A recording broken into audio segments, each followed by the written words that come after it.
Olá, estamos aqui hoje gravando esse vídeo, final de março, com a intenção de responder algumas questões que nos foram feitas nesses 6 meses de RNA em ação, mais ou menos. Bom, muitas perguntas foram feitas, muitos temas foram abordados e a gente não vai conseguir fazer vídeo de todos. Então, por isso, eu resolvi pesquisar um pouco mais a fundo alguns e outros que eu já sabia para poder responder de uma forma breve as questões de vocês. Então, a resposta a muitas questões variadas vão estar aqui hoje nesse vídeo. Bom, primeiro deles sobre a ataxia de Friedreich. A ataxia de Friedreich é um tipo de ataxia autossômica recessiva que afeta crianças. Então, começa na infância. Então, começa com uma incoordenação de movimentos, o tremor, a ação, que é a característica da ataxia, e ela tem uma certa evolução. Mas existe tratamento que consegue dar uma boa qualidade de vida às crianças, que vão ser os adolescentes, os adultos, com ataxia de Friedreich. Bom, a segunda questão é sobre o Cough Assist. Como o próprio nome diz, é um equipamento que assiste, que ajuda a tosse. Aqui, ó, eu imprimi até um pouquinho, vocês conseguem ver o que é o equipamento. Eles têm uma pressão positiva, uma pressão negativa, que é dada por uma máscara, então ele joga o ar e puxa o ar. Com isso, ele faz a função da tosse nos pacientes que têm diminuição de força muscular dos músculos inspiratórios e expiratórios. Então, ajuda, não precisa ficar muito aspirando, então é menos invasivo e ajuda bastante. Terceiro tema que eu vou falar hoje é sobre o plexo braquial. Então me perguntaram o que é o plexo braquial e as lesões desse plexo. Plexo braquial nada mais é do que esta fotinho aqui. Então são ramos e nervos que saem de C2 a T1, então saem dessa região cervical e inervam, são os nervos que inervam o braço. Então quando a gente fala uma lesão de plexo, é uma lesão lá do tronco, lá da raiz, ou mesmo do tronco, que faz ter a perda do movimento. Por exemplo, se eu perco a raiz, vamos dizer, de C8, se eu tenho uma lesão de raiz de C8 ou de tronco, eu vou ter diminuição da função do nervo mediano. Então, essa é a anatomia, vamos dizer, com um pouquinho da fisiologia. Doença de Charcot-Marie. A doença de Charcot-Marie é uma neuropatia que ela afeta o membro inferior distal, então do joelho para baixo. Os autores dizem que o Charcot-Marie, quando vai evoluindo, as pernas vão ficando com aparência de garrafa de champanhe invertida. Então fica aquela canelinha bem fina e o pé fica cavo, que é este pé aqui embaixo. Então a gente vê o aumento da curvatura do pé pela fraqueza. Ela é rara, mas a gente consegue, quem trabalha com neuromuscular, acaba recebendo bastante paciente com Charcot-Marie. Ela é uma debilidade que gera uma atrofia muscular com fraqueza muscular. Outra doença que foi perguntada é a anóxia neonatal. Neonatal é na hora do parto. Anóxia, ausência de oxigênio no sistema nervoso.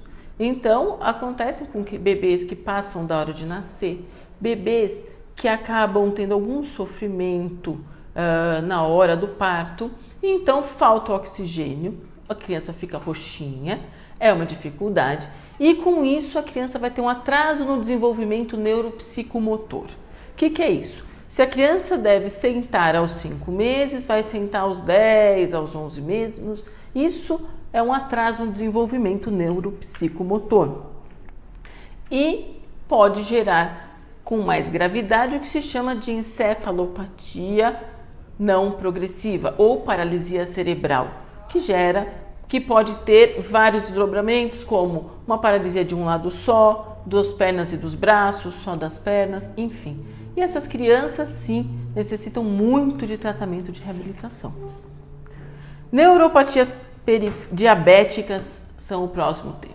Claro, para pessoas que têm diabetes e esse diabetes descompensado. É uma neuropatia porque afeta o nervo periférico lá embaixo, lá na terminação. Então, aquelas pessoas que têm dificuldade de cicatrização de uma ferida no pé, que começam a ter alterações tanto sensitivas como motoras. Então perdem um pouco de força distal, principalmente de pé, e também a questão da sensibilidade, aparecem formigamentos, aparecem algumas coisas que começam a ter uma perda e uma sensibilidade alterada. Precisa de tratamento, precisa procurar um médico, precisa de tanto de medicação como de reabilitação.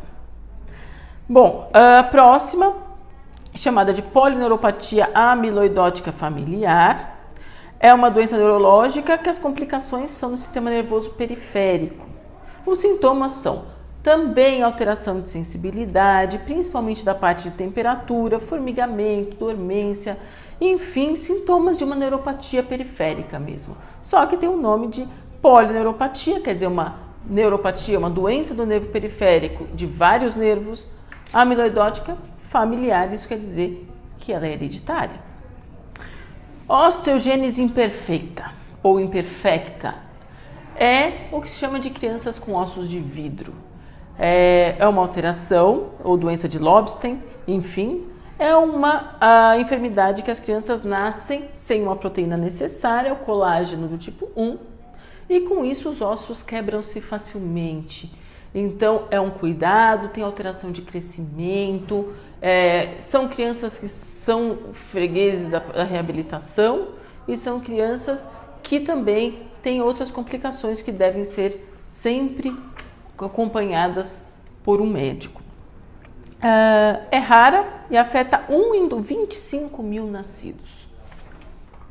Distrofia muscular congênita merosina negativa. Bom, é um nome grande, né? É uma distrofia, uma alteração muscular, congênita, quer dizer, ela é hereditária, merosina negativa. Então, ela não tem a merosina.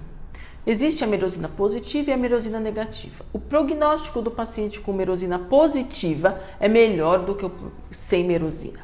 Então, ela é hereditária, a transmissão é autossômica recessiva, presente você vê quando a criança nasce, a criança hipotônica. Então tem atrofia muscular, perda de força, não tem alteração nenhuma de sensibilidade e eles devem ser acompanhados pelo neuropediatra, pelo geneticista e muito pelo neurologista. Então não há hoje um tratamento para isso, mas mais uma vez a reabilitação é importantíssima, mais uma vez é importante um neurologista que entenda de doenças neuromusculares e o que acontece é a ausência da merosina, que é uma proteína importante para a estrutura muscular. Mais uma pergunta, o que é a esclerose múltipla? A esclerose múltipla é uma doença autoimune, não se sabe a causa. Sabe-se que é uma alteração da mielina, perde-se a mielina no cérebro e com isso acontecem algumas manchinhas brancas, que são o quê? As desmielinizações. Então, com isso, aonde existiu a desmielinização, acontece o reflexo no corpo. Então, se houve na região responsável pelo controle urinário, é no controle urinário que vai ter a manifestação clínica. Se é no braço que vai ter a manifestação clínica. Se é nas pernas, a dificuldade de andar. Enfim, existe sim toda essa manifestação. Existem alguns tipos de esclerose múltipla, surto remissiva, surto progressiva, sem surto, enfim, são vários os tipos de esclerose múltipla. O seu médico neurologista é a pessoa que vai saber diagnosticar e te acompanhar. Existem medicações para evitar os surtos, para uma melhor progressão de qualidade de vida e, mais uma vez, a reabilitação está aí para ajudar nesse momento. E a distrofia muscular de cinturas, bom, é uma distrofia, mais uma distrofia muscular que afeta as cinturas. O que são as cinturas? São a cintura escapular e a cintura pélvica. Então afeta esta região e esta. E, em secundário, os membros superiores e o membro inferior. Gera dificuldade de marcha, fraqueza muscular proximal, uma diminuição de tônus, com alguma evolução. São vários os tipos. Na verdade, a gente tem muitos tipos de distrofia muscular de cinturas. Para que você saiba qual o seu tipo, é importante que tenha o diagnóstico médico e para saber também quão leve ou quão mais progressiva vai ser essa evolução. Mas é mais uma distrofia muscular. Bom, e a última que nos foi perguntada, que até nós já falamos um pouquinho, é a miopatia mitocondrial, mas eu vou responder. A miopatia mitocondrial também existem tipos de miopatia mitocondrial. Ela é caracterizada por uma alteração da mitocôndria na célula muscular e com isso gera diminuição de energia, a fadiga, com um pouco de fraqueza muscular. Existem tipos que afetam a parte visual, a parte do campo visual, existem outros tipos que não afetam. Então, a ptose palpebral, que é aquela caída da pálpebra, é uma característica importante. Então, mais uma vez, se você tiver algum sintoma desse, é legal procurar o seu médico e ter o diagnóstico.